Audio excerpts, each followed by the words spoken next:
let's go. Yo guys, what's up? What's up? Magandang araw sa ating lahat. Welcome sa second episode ng Throttle Insights. So marami tayong pag-uusapan ba ngayong araw na ito? O Bukod talagang dito trip sa lang mga natin? bangkingan na ginagawa natin ngayon dito sa DRT. Kung nakikita niya, napakasarap maneo dito. Medyo spot. Kahit na Yes, sir. Saktong-sakto ang mga tirado natin ngayong araw. Tingnan natin kung makakabangking tayo ng mga madiinan ngayong araw. medyo Pero lang. syempre, kapag mga ganitong bagay naman, una pa rin ang safety. Yes. Huwag yun masyadong binababa. Tamang banking lang ng ganyan. Yung ulo-ulo lang. Tsaka kung tatagos man kayo, dapat alam nyong mabubuhay pa kayo. O ano? Hindi tago sa pader. Oo. Tagos sa pader o kaya alam nyo, lilipat kayo sa DRT kasi may mga kambada dito na diretso bangin eh. Ayun. Promote ko lang ng konti kahit wala kang umi-sponsor natin. Ganda ng Eurogrip. Eurogrip na Be Wild kasi di ba pang adventure ano tayo, adventure build. So kailangan natin ng dual sport tire na maganda rin kapag ginamit natin sa kalsada. Ayan. Ganito. Madikit. Kala ko yung mismong gulong ginagamit sa pangkalso sa bubong. Ginagamit pa rin pala yan dyan. Yes sir. Madikit rin pala yan dyan. Natin lagyan ng mga butete. Ay, Ayan. butete ba tawag doon? Kiti-kiti pala. Kiti-kiti. Kiti-kiti. Saka Butete. nakakita ng palaka Palaka nasa pala yun. bubong. Sa amin. Sa silong nga ni Kaka, may palaka, di ba? Ikaw Sa pas ka bubong pa. pa. Sa bubong pa. Ayan. Ayun. Kamusta ang araw natin? Pauwi na. Galing ng digmaan. Ito pinakamasarap na gawin dito sa DRT. Mag-ride. Tingnan lang natin yung paligid. Ayun o, nagbibideo sila gamit ang cellphone. Delikado yan guys. Kaya bumili na rin kayo. Nasa link ko. Sa Kakandip mo. Nasa TikTok, Shopee. TikTok tayo. TikTok. TikTok. Follow me on my social media account sa TikTok Gem Ventures at Gem Ventures. Ayan. Ikaw? Huwag niyo kayo follow kasi wala naman Wala akong post. post. Ayun, oh. Gago lang ako ng mga By the way, kung gusto nyo magpalit ng mga bearing ninyo sa handle, kumuha kayo ng knuckle bearing. Ayun, smooth na smooth. Huwag lang tayo may LTO. Yan. Dapat yung hindi yung mga hold up na prank eh. Ah,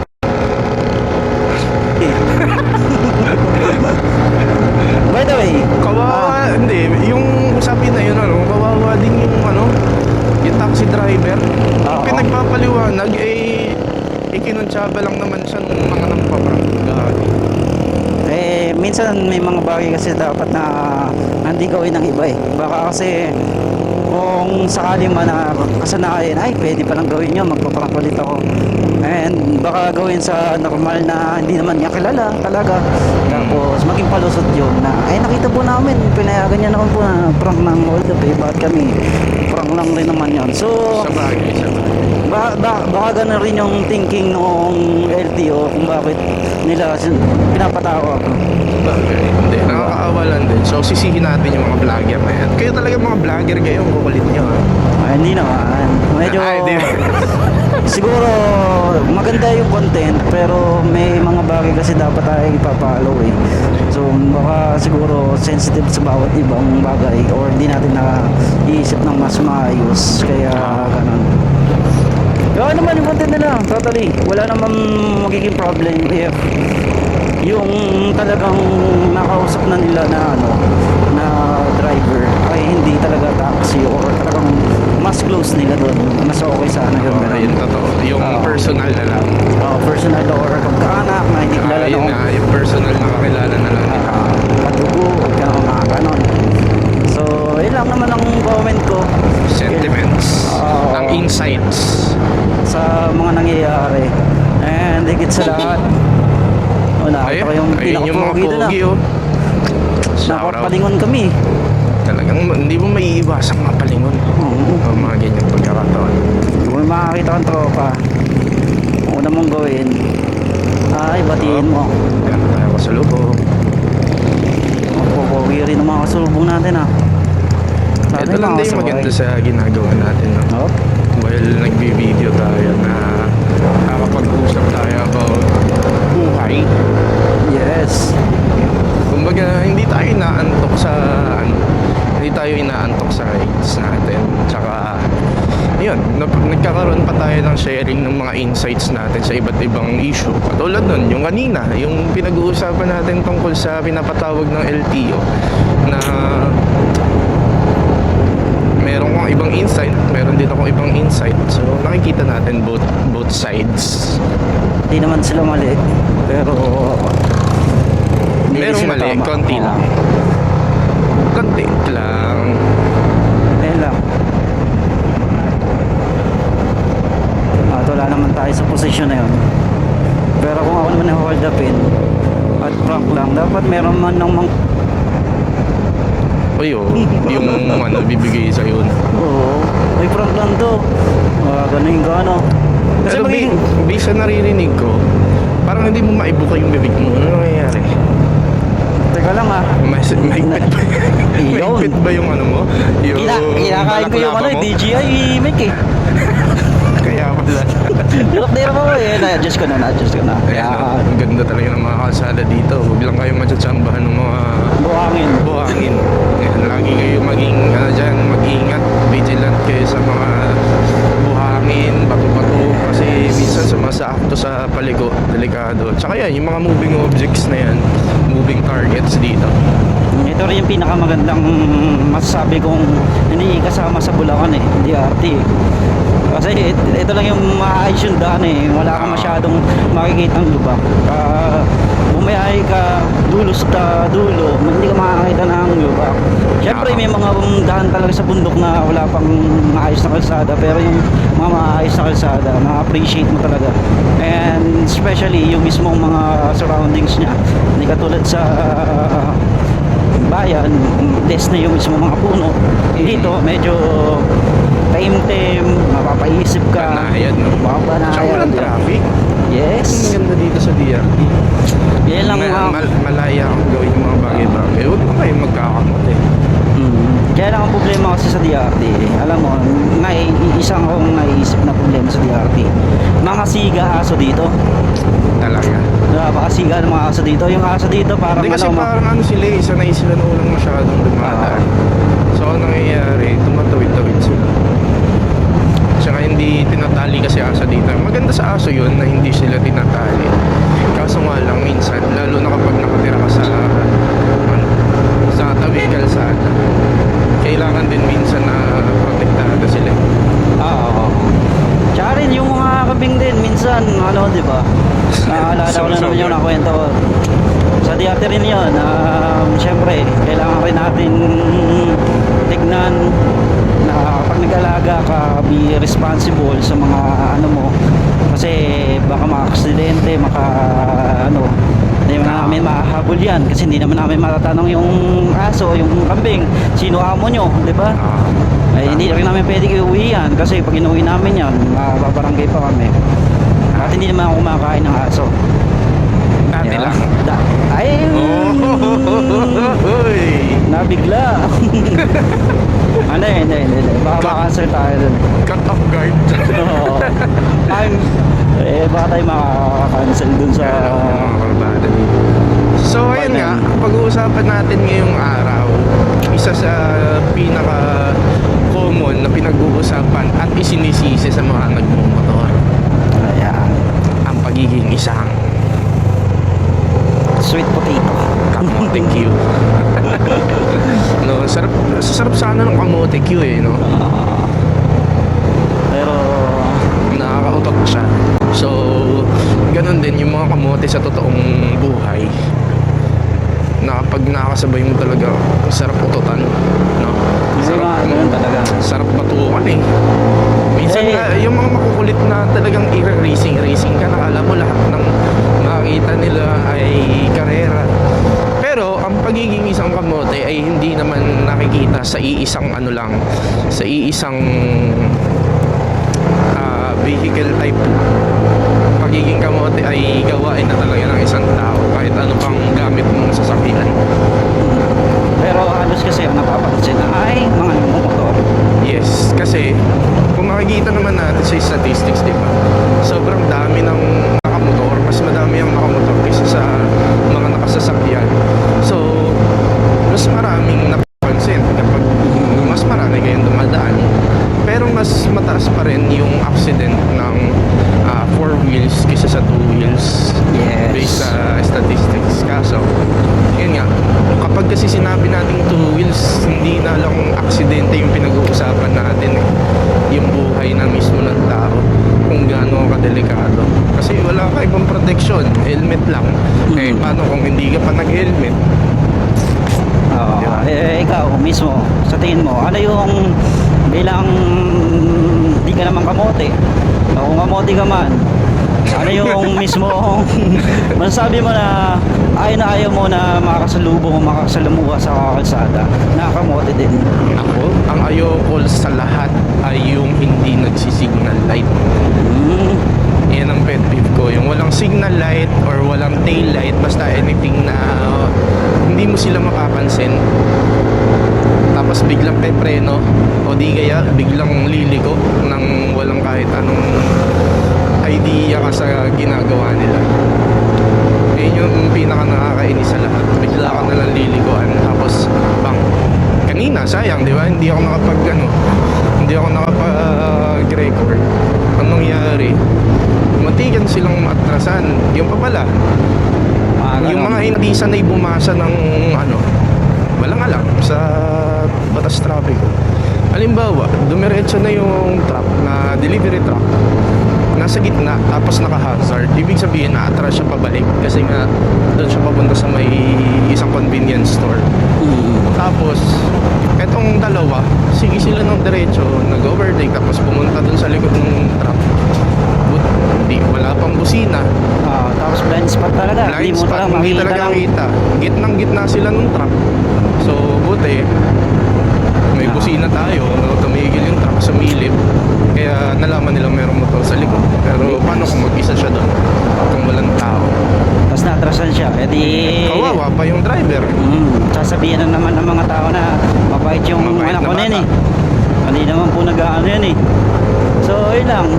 Higit sa lahat, sa akin naman, ang pinaka-ayoko sa masasabi nating kamote, ayoko nung dumudura. Ayoko dumudura sa kalsada. Pit mo yung mga tumutura. Oo. Kasi, syempre, hindi naman sa hygienic na rin tayo eh. Diba? Kahit na hindi tumama yan sa mismong motor mo, pero yung mismo mga particles niyan, dadamay at dadamay yan sa mismong mukha mo eh.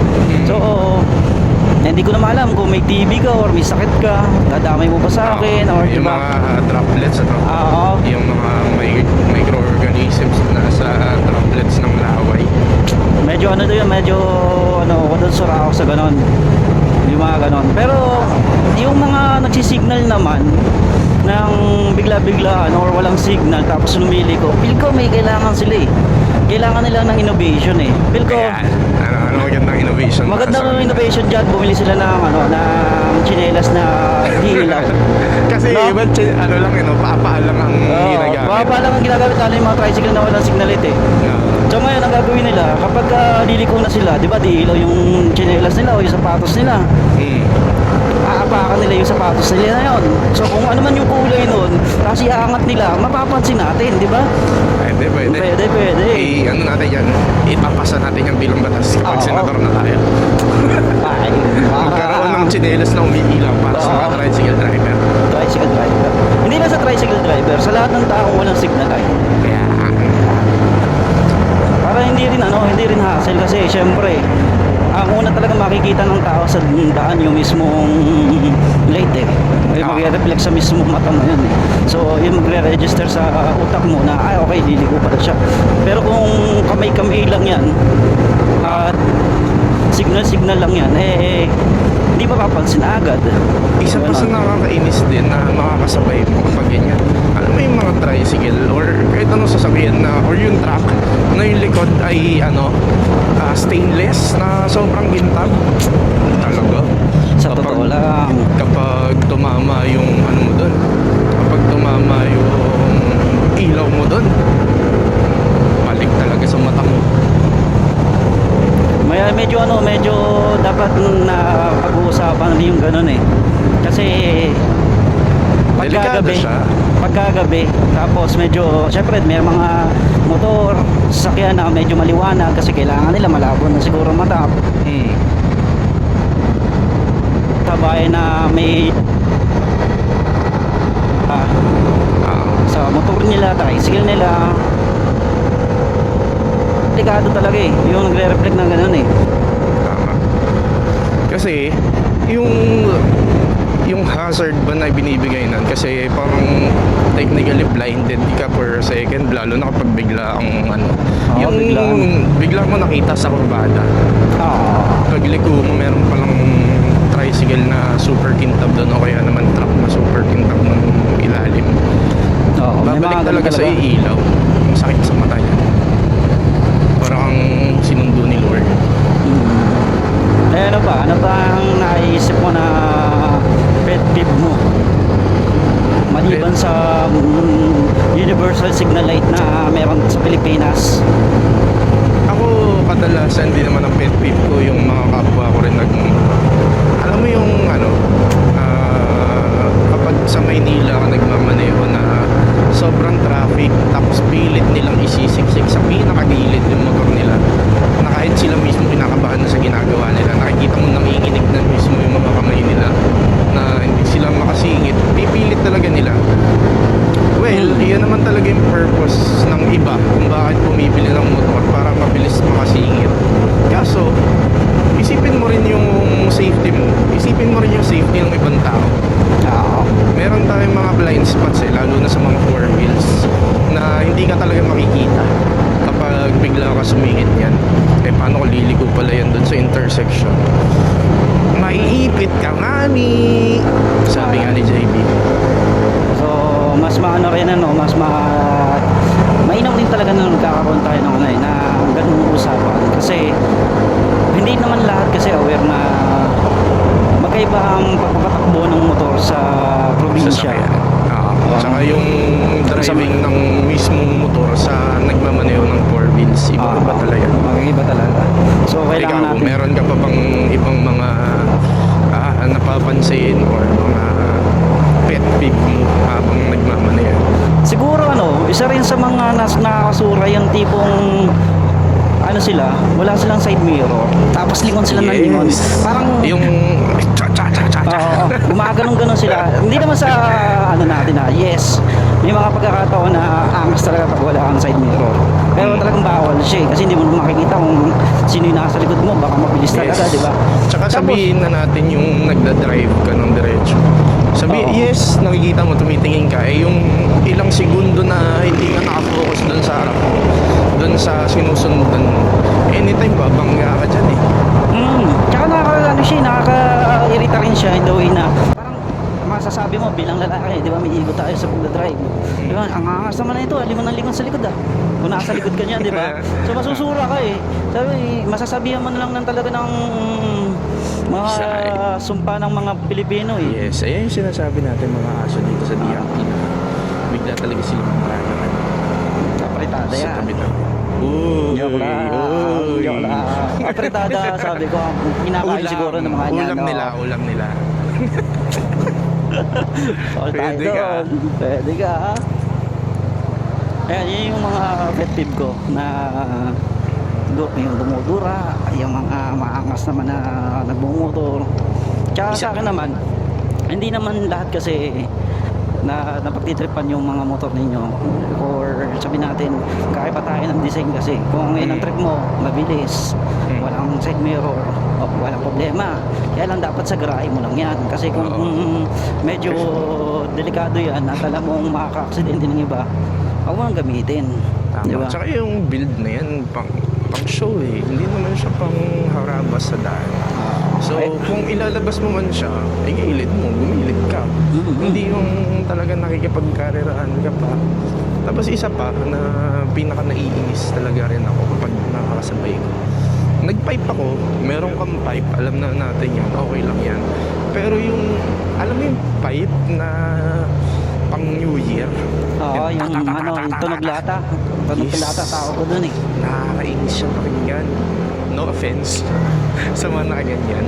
Pero please lang, kapag minamaneho nyo siya, huwag nyo nang binibirit yung yung naka-neutral kayo tapos sige kayo ng silinyador na talagang pinatutunog ninyo. Maging considerate din kayo sa ibang mga tao. Meron dyan mga nagtatrabaho ng gabi, gising ng gabi, tulog ng umaga. So, respetuhin din natin yung peace ng ibang tao. Tsaka hindi lang tao, pati rin yung mga ibang namumuhay sa mundo na to. Hindi lang naman tayo nabubuhay.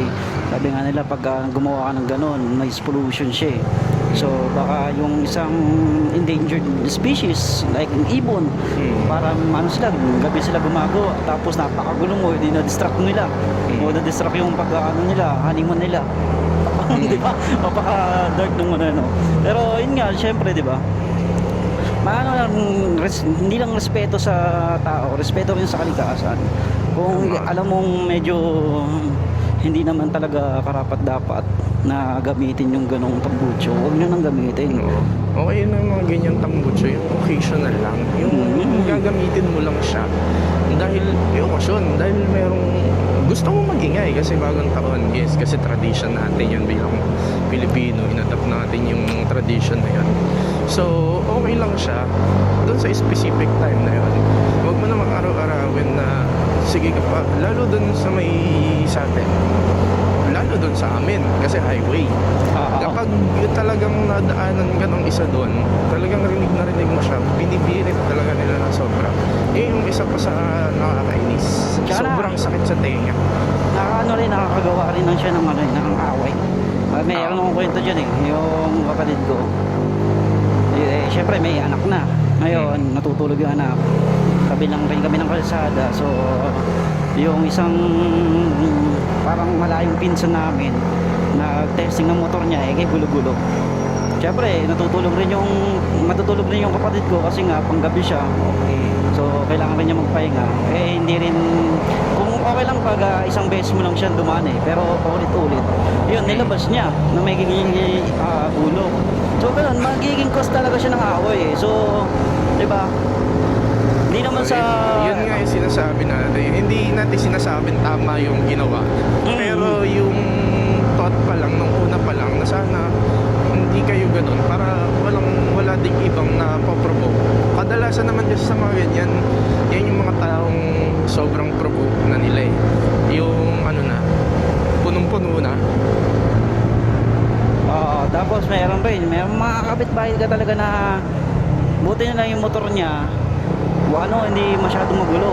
Nagbomba siya ng alas 2 ng madaling araw. Siyempre, bilang ako kasi pag mga ganong konting ingay lang, nagigising ako eh. So, nung nagising ako, sabi ko, hindi naman ako masyadong magulo, makakatulog naman, hindi ko na pinansin. Pero, di ba, alas 2 o alas 2 ng umaga yun. Ganong gagawin mo, mantitrip ka na bubombay mo yung click mong stock yung pipe na kigulo-gulo. Hindi ko alam, basta magulo siya magulo, hindi, makakalong siya. So, alam mo may stock kasi iba-iba ang tunog ng tambuchong lata eh. So, alam mo naman yung medyo okay pa naman. Kaya yan, katulad yan, si Sir Jem, huwag niyong... Si Jam Ventures. Pre, huwag nyo maaari yan. Huwag nyo gagayahin yan. Si Jam Ventures lang. Meron ka sa lubong. Okay na. Pwede na. Hindi ako blind spot eh. Hindi ako katulad.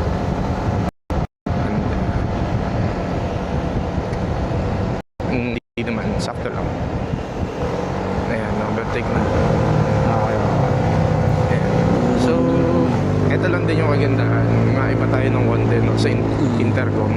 Nakikita natin kung I mean, sasabi natin sa mga kasama natin kung meron, kung wala. Form siya ng comms natin para din maging safe. Hindi lang para magkwentuhan sa daan. Tsaka hindi din, isa rin sa sabi nila kasi delikado raw kapag may intercom kasi nga pag mag-isa ka lang nagpapatugtog ka ay yun lang naman kung magpapatugtog kayo ng isang malakas na music Huwag na lakasan.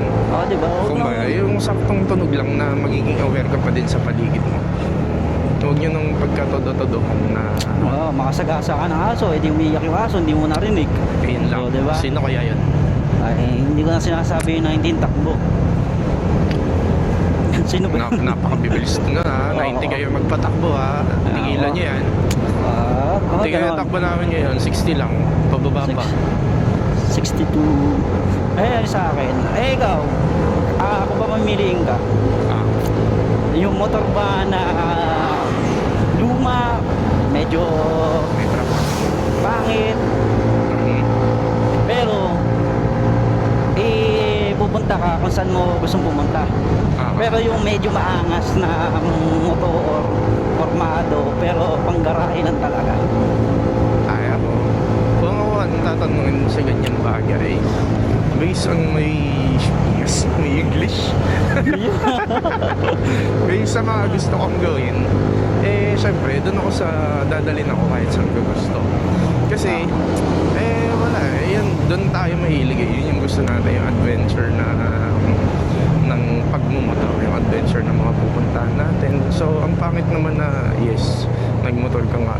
Para sa'yo yun, kung mahilig ka sa mga show, yung ilalaban mo yung motor mo ng pagandahan, ilalaban mo yung motor mo ng pasiklaban, di ba? Libre. Hindi katulad sa iba na ang gusto kong, kaya ako magmumotor kasi kaya niya akong dalhin from A to B nang wala akong magiging problema. Hindi yung ipanggagarahe ko lang siya. Huwag ka lang maging AB, no? Yun lang. Yung dadalhin ka lang ng A papuntang B. Huwag mo lang pagsasabahin yung A, B. Point to point lang, kumbaga. Point of point. Baka pag dalhin ng A.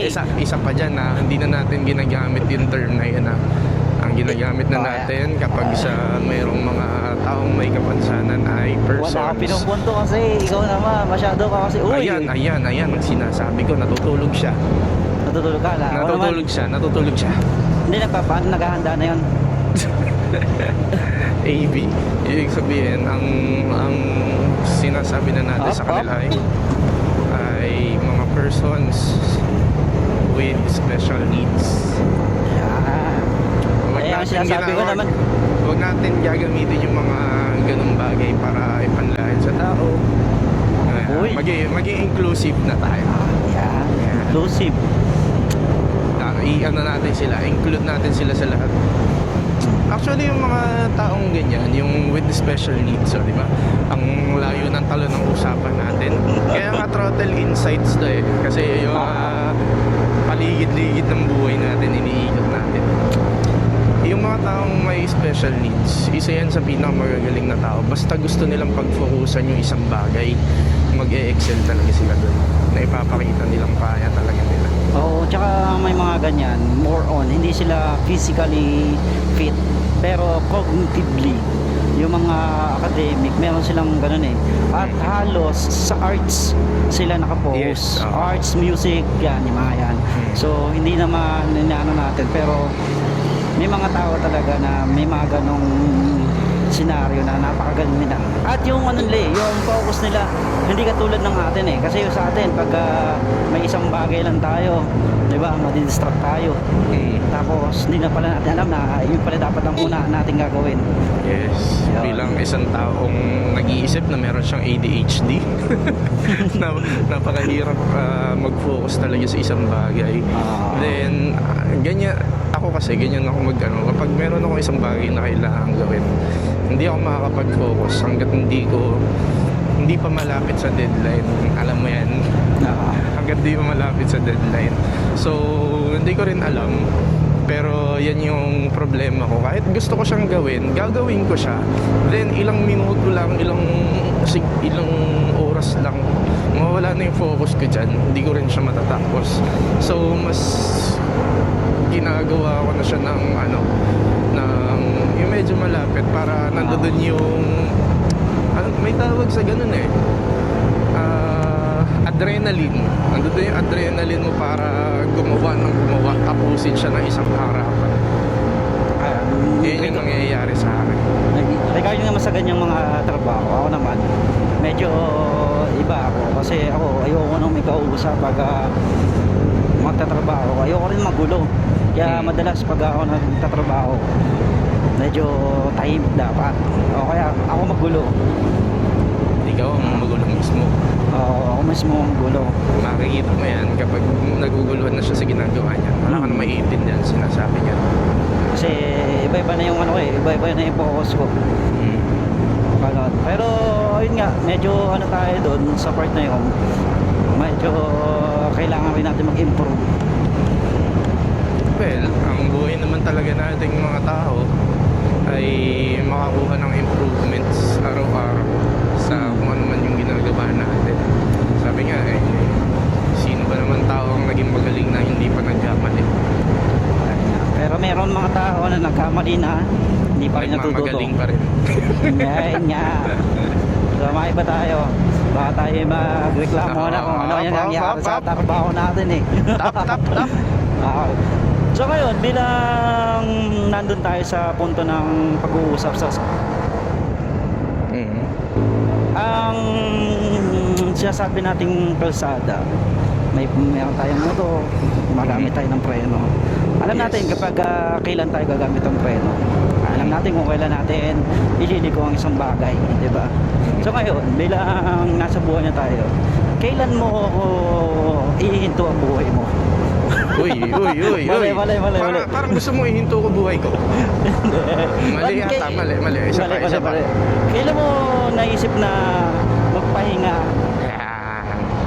Huminto Rest. muna. Tumigil Huminto muna. Kasi alam mo, delikado kapag Ako, sa totoo lang, maraming tao nagsasabi na meron silang anxiety and depression.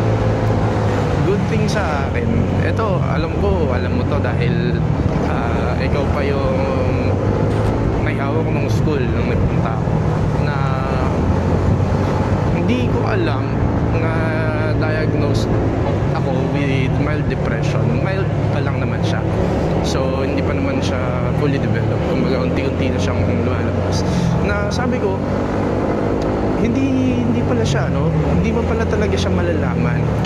Isa rin niya, parang wala lang Kumbaga, halos lahat ng bagay, kung ano man yung nangyayari sa akin, ay parang okay lang ako. Wala akong nararamdaman na yung iba, yung gusto nilang self-harm, gusto nila na saktan yung sarili. Minsan, dinadirect pa nga nila sa ibang tao yung pananakit, di ba? Para lang makamove on sila. So, sa akin walang mga ganong sign. Hindi ko rin naramdaman na gusto kong, paano ko ba sasabihin yun? Parang censored kasi dapat siya yung gusto mong bawian ng sarili mong buhay. Pero sa akin, hanggat maaari, ayokong tumigil sa isang bagay, lalo na kung gusto ko. Ititigil ko lang siguro yung isang bagay kapag wala na akong kahit konting interest sa bagay na yun. Halimbawa, yung pagmumotor, ako naniniwala kung dadating yung time na mawawalan din ako ng interest sa pagmumotor na ko na yan, nagigets ko yan, dahil ako yung tao nga na sabi ko nga kanina, mabilis ako ma-distract sa mga bagay-bagay. So alam ko na anytime or kahit kailan pwedeng magbago yung hilig ko sa motor. So ayun, kung babalik tayo doon sa tanong na kung kailan dapat huminto, sa akin kapag wala na akong pakialam siguro sa isang bagay. Ikaw, anong insight mo naman tungkol dito? Sana naman bilang nakakaranas na ganyan. Sa Totally, ang depression naman, hindi naman agad yan mararamdaman talaga totally. May mga bagay na magti-trigger dyan na lalala at lalala. Kumbaga papatong-patong nga. And for me na feel ko lang, hindi ko naman sinasabi na diagnose ako. Pero feel ko, diagnose ako ng talagang depression that time. Mga 2 years, 3 years before ko makilala yung girlfriend ko. Yes. Fiancé ko. Kinikilig ako. Talagang sabi ko, pagka hindi talaga ako nagtrabaho ng inaano ko yung katawan ko, parang nilalambog. Hindi ko nakikita na na worth it yung buhay ko. Talagang nandun ako sa part na titigil ko talaga siya, yung mismo pero kumbaga yung purpose ng buhay hindi ko ma-define kung bakit at paano ko siya i-define minsan maano mo lang siya kahit na nagsisimba ka, kahit na humihiling ka na talaga yung dahilan kung bakit ka nabubuhay, hindi agad isasagot and thankful ako na yung mismong isang hiling ko after kong makaranas ng isang worst na nangyayari, alam yan, tinupad niya na may isang tao na susuporta sa akin. Ilang naman ang kailangan natin talaga, yung mismong isang tao na makikinig sa'yo sa lahat ng lungkot mo, uunawain ka sa pabago-bagong emotion mo. Sabi nga ng mental health, di ba? Yung pinaka best thing na pwede mong gawin sa mga mental health problem ay humanap ka ng tao na maglilin ka sa kanya, na alam mong matutulungan ka niya at pinagkakatiwalaan mo siya sa bagay na yun. Yung kaya mong umiyak. Kasi sa atin bilang lalaki, majority ng mga suicide, huwag na natin nandun naman na talaga tayo. Majority na mga nagsusuicide talaga. Bagal tayo. Mga lalaki kasi hindi nila na-express yung emotion nila, yung sarili nila. And may mga karamihan kasi sa atin hindi na sanay mag-open ng problema sa ibang tao or hindi tayo sanay mag-open ng problema sa mga partners natin. Hanggat maaari, gusto natin na susolusyonan natin siya ng sarili natin. So merong mga tao or merong mga lalaki na kapag sarili na yung usapan, kapag ganyan na yung usapan, minsan nagiging mahina talaga sila.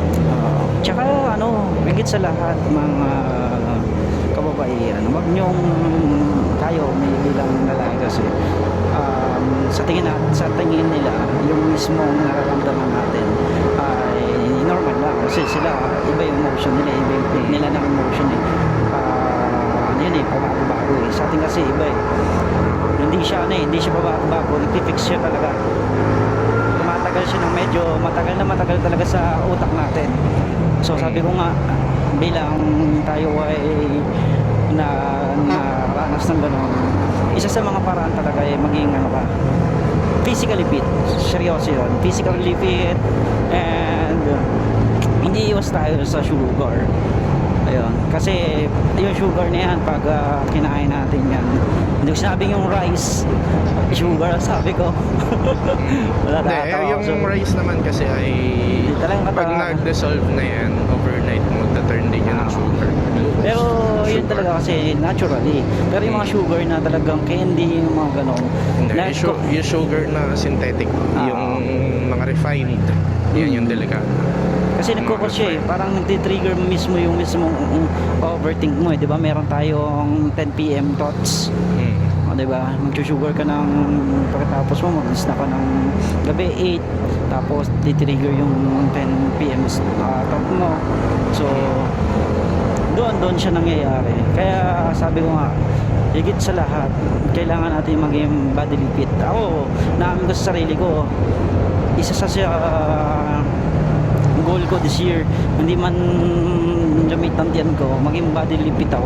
Hindi man medyo masculine, pero alam ko sa sarili ko na nalalabanan ko yung mismo yung mismong ganong thoughts. Hindi man maging bulky, at least tinatry magbawas. Kasi na-enjoy natin ang pagkain, masarap ang pagkain. Pero Talaga naman. hindi lahat kasi ng bagay pwede natin ano eh. Tsaka ang katawan natin parang motor din yan, di ba? Kailangan natin ng i-change oil, kailangan natin ng i-warm up, kailangan natin ng Hahanap nga ako ng type B na blood bukas. Change blood muna ako, Oo, change blood. Di ba? Dapat appropriate yung mismo Kumbaga, gagamitin mo. lagi ka dapat naka-PMS. Semi-synthetic dapat yung gamitin mo, boy. Fully synthetic. Semi lang. Huwag na yung fully.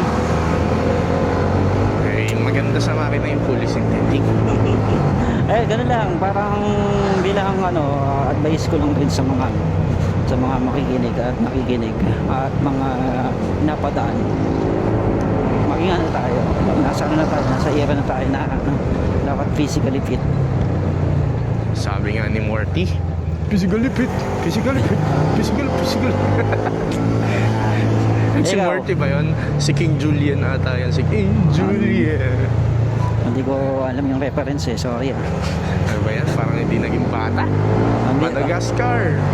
Naging bata ako pero hindi ako. Baka siguro wala akong TV noon that time. Hindi, baka tumanda ka lang masyado agad sa sa pressure ng isip buhay. mo dahil sa pangyayari sa mga paligid. Ganun, medyo medyo nag-enjoy pa tayo sa buhay.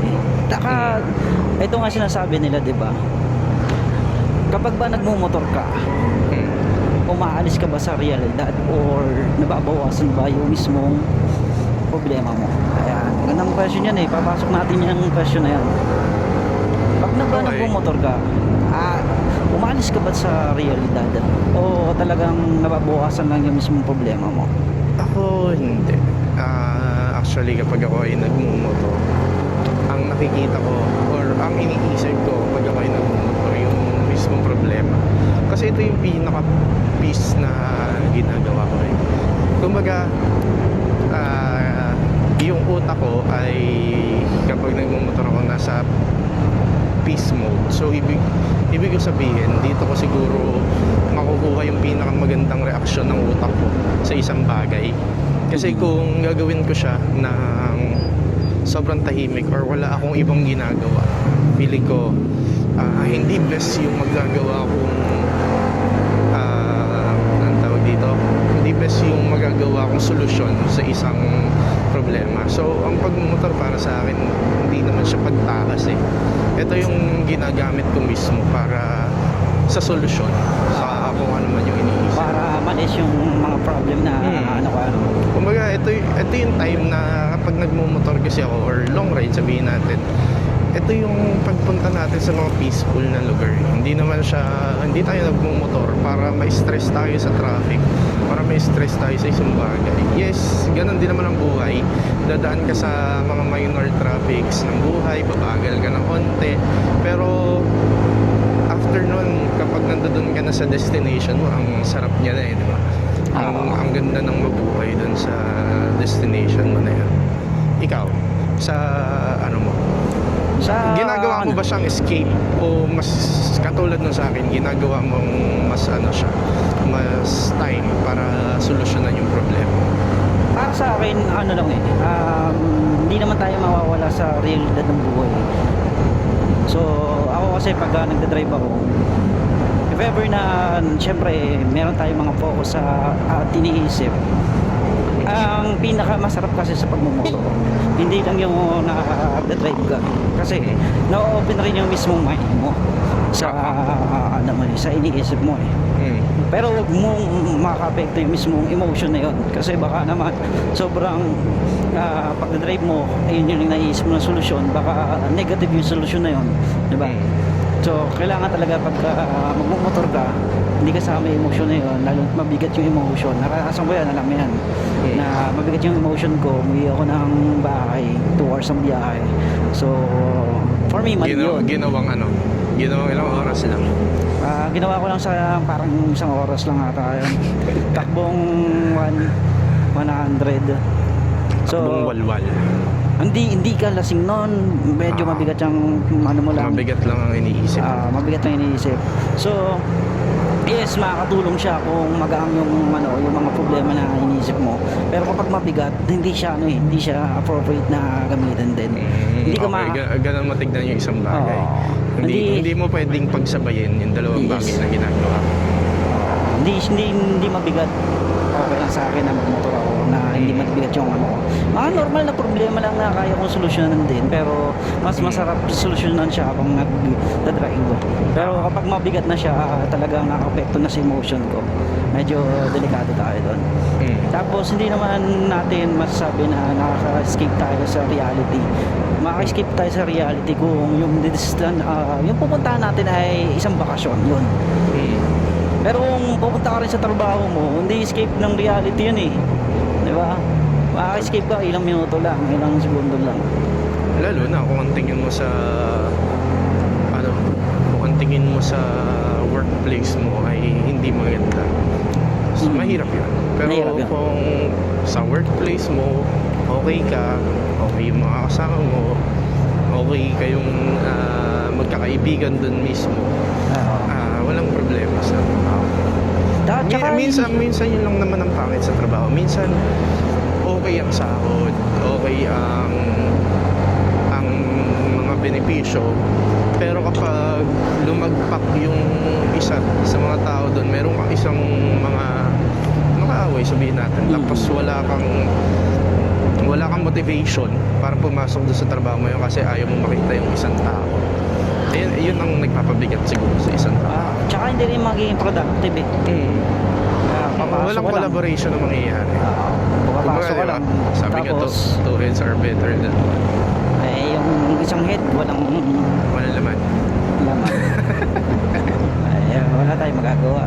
So sabi nga nila, di ba, medyo mahirap kumilos at papasok ka, tapos gusto mo na agad umuwi kasi hindi mo na mabibigyan yung best mo kasi kahit yung ibang wala namang talagang ginagawang best na papalakpakan ikaw na 100% yung gawa mo, hindi high-end na yun, hindi magawa. So mas mainam na yun, nailo ka na lang.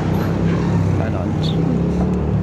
Kaya masarap magtrabaho, totally masarap magtrabaho kung yung environment mo, yung workplace mo tahimik, mapayapa, yung katrabaho mo okay lang kung magulo, basta magulo in literally na maingay sila. Maingay yung bibig. Kasi jolly sila, ma-motivate ka na, sige, ganun. Ako naman kasi hindi ko alam kung anong uri ako ng tao kasi di ba mayroong introvert, may extrovert. Feel ko may ambivert. ako. Yes. Kasi hindi ako panang magsasalita agad ng di ba? Pero nung makakilala nyo na ako, na-realize nyo na wala pala akong kwenta kausap. So, ganun. Totoo nga. Medyo ang mga pinag-usapan natin ngayong araw ay medyo malalim. Medyo mabigat yung ibang part. Pero ganyan talagang buhay natin. Minsan kailangan nating pag-usapan din yung mga negative side ng buhay. Dahil dito din tayo mas nakakapag-inspire ng ibang tao. Oo. Dito rin natin na ilalabas minsan kung ano mismo yung nasa sa atin mismo, yung nasa isip at puso natin. So minsan yung mga taong nakikinig sa atin, yung mga napadaan, minsan yun din pala yung nararamdaman nila. So nakakakuha din sila ng mga naibabahagi natin, yung mga na-experience din naman natin. Sabi nga nila, pagka ang pinakamagandang makakausap mo pagka mabigat siya ang nararamdaman mo, yung isang stranger na hindi mo talaga totally kilala. Kasi hindi ka i-judge kung ano yung mismo may kukwento mo sa kanya. Madalas ganun ako kung napapansin mo, parang ang bilis ko mag-open up sa mga hindi ko kilala. Kasi hindi naman ako i-judge kung tama man yung naging kwento ko or mali. Totally, pag ako nagkwento, yun lang talagang nakararanasan natin. Pero totally, hindi naman nila alam kung talaga yung mismong senaryo. Hindi nila alam yung kung ano man yung pamimilian. Maganda yung kalsada dun ba yun? Sorry. Nadidistract ka na naman. Nadidistract ako. Ganon yung senaryo natin na higit sa lahat. Maganda yung kahit kahit na hindi mo kilala. Nari, makaano ka ng isang tao na nakakulang. Kwentuhan mo kung mabigat na talaga pag hindi na kaya. Kasi hindi mag-judge yan. Hindi mag-judge yan. Hindi niya sasabihin na tama lang yung ginagawa mo, mali lang yung ginagawa mo. At higit sa lahat, yung mga tao, lalo na yung mga medyo may edad na, yung marami ka mapupulit na aral Kaya ako, yung mga maraming insights. kaya nakakatuwa. Sabi ko nga sa isang seminar na napuntahan ko, na-appreciate ko yung mga taong mas matagal na nagtatrabaho kaysa sa akin. Kasi yung paano pa lang sila magsalita, paano pa lang nila gawin yung isang bagay, na-appreciate ko na. Siyempre, mayroong kukunin na tama, madaming kukunin na tama, may mga mali na sabi mo, parang mali ito. Parang hindi siya magandang kunin. So hindi siya pwede na nating iwan. Ganon. Magandang usapan yung mga ganon. Tsaka, totally sensitive ang lahat ng bagay ngayon. Mag-joke ka ng medyo sensitive. Like yung sa aso, sa sa kung ano man, syempre, di ba? Maano ka agad, marami magko-comment. At hindi naman lahat ng tao kasi bukas sa term na Tsaka, joke madami kasing na nadadala natin yung anong tawag dito, yung kultura ng ibang yung ibang lugar. Halimbawa, yung cancel culture nila sa western countries, di ba? Na kukuha natin na ang nangyayari, yes, kinakancel sa una. Pagdating ng ilang taon, papanoorin naman ulit ng mga Pilipino. So, ang nangyayari sa kanya, cancel in the meantime. Hindi natin siya na-adapt ng fully sa iba na kapag sinabing cancel, wala talaga. Hindi nila tatauhin yan, hindi nila papanoorin yan, hindi sila bibili dyan kung tindahan. Tsaka sabi nga nila, di ba, ang Pilipinas sa sobrang daming sumaakop sa kanya, wala tayong identity. Tingin lang tayo ng tingin sa pinaka-the best Lagi tayo sumusunod kung sino yung pinakamaayos. Sa tayo sumusunod? Sa Amerika, kasi totally, sila yung mataas yung dollar, yung mismo price nila. Pero doon tayo sumusunod So, siguro may mga traits tayo na dapat i-maintain lang natin na Pilipinas lang talaga, culture lang talaga, wag nating iwala.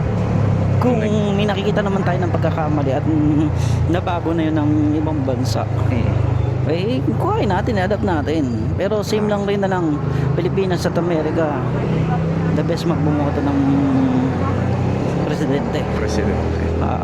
Yes, sir. The best So, the best. Wala akong sinabi kahit pinakamagaling. So, ayun. Thank you sa pakikinig sa amin ngayong araw. Kung napadaan ka man, kung talagang sinadya mo to dahil nakita mo sa YouTube or di kaya naman na-curious ka kung ano ba talaga yung Throttle Insights.